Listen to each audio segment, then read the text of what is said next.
I'm Charlie LeSueur, and I'm out here at the Superstition Mountain Museum, where you can also find what's left of Apache Land, the movie ranch. It's all right in here, so it's out in Apache Junction, Arizona, of course. And behind me, in case you don't know, that's the Superstition Mountains. I gotta tell you something. When I was growing up, we would hear all the stories about the stuff that was going on behind that big rock there.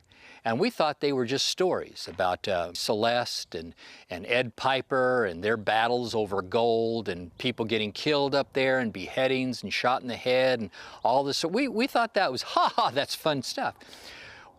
We never, at least I never, really thought there was much going on past that big rock there, that facade, so to speak, of the Superstition Mountain. Never realized it until I was older and started hiking back there. And there's so much to see back there. You don't need to make the stories up. There is so much to find and to see up there if you look for it without any ideas of going back there to find gold, okay? Too many people go up there looking for the gold. Is it Jesuit gold? Is it Jacob Waltz gold? Where the Peraltas come into it? I'll tell you what, we're not that type of show. Now, the Dutchmen, the Peraltas, all those people, Adolph Ruth, they're all going to enter into this show. You can't help but have them as part of the show when you're talking about the Superstition Mountains.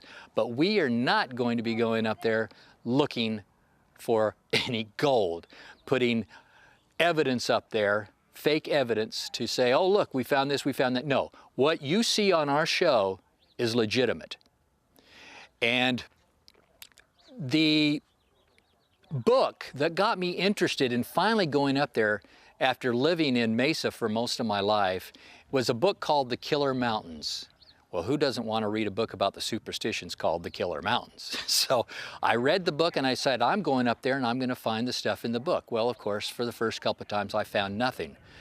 But after that, going into Needle Canyon and some of that area, I found a lot of what they were talking about. They had blown a lot of it out of proportion, but I found it. And when it gets a little cooler, we're going to go up there and I'm going to show it to you. Now, keep in mind, again, I'm not going to say this is the gold mine, this is that, this is, no. I'm going to show you the real legitimate sites and we're going to talk about it as opposed to what was written in a lot of the books, okay? But most of the books that are out there, there is some nugget, pun intended, of truth in everything that they talk about. Like I said, Celeste, Ed Piper up there, they actually were there in the 50s and the 60s and they were having a battle up there and there were people killed. I even interviewed a person once who told me about somebody he shot and killed up there. We'll talk about that. So there's a lot of stuff. I also want to point out, I have been shot at in the mountains.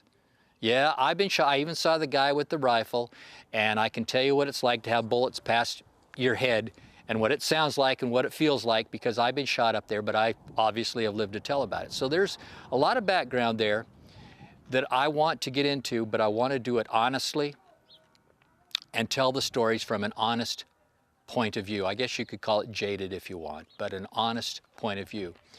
And in interviews that we do, we're going to get these people's take on what went on up there. And it's going to be interesting to interview all these historians and experts and their variations on the same story. And there are a lot of variations.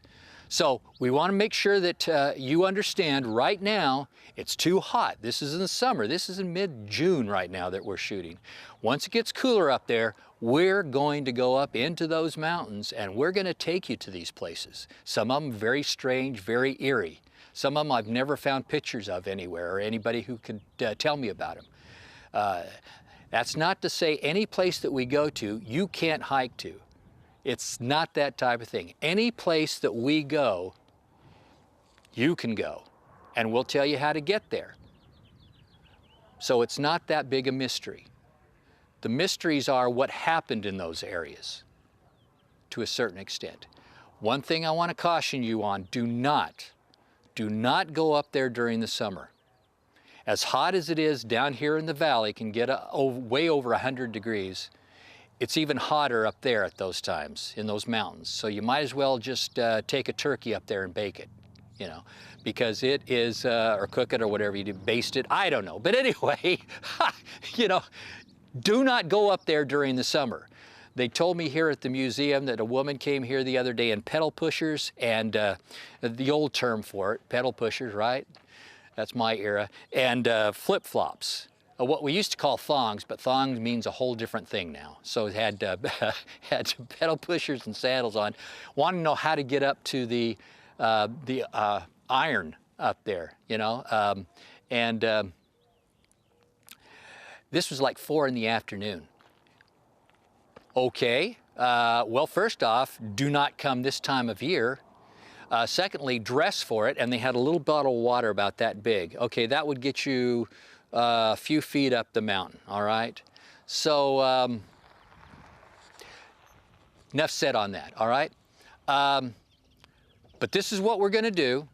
We're looking forward to you sharing it with us and us being able to share it with you, but just know we're not, anything that we show you, anything that we do is legit. It's real, it's honest, and we will explore the myths, but we're not going to make any myths up ourselves, okay?